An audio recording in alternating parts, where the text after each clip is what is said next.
चुकून एका वळणावर सहज कसे गमतीनं भेटलो, उगीच खुळा प्रेमाचा खेळ आपोआप एक खेळलो.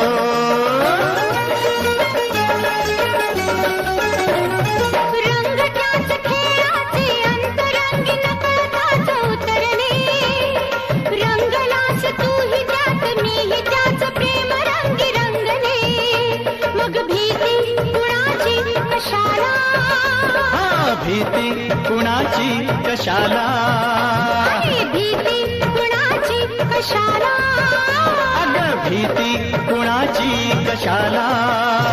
ना सांगताच आज हे कळे मला, कसा जीव माझा तुझ्यामध्ये गुंतला.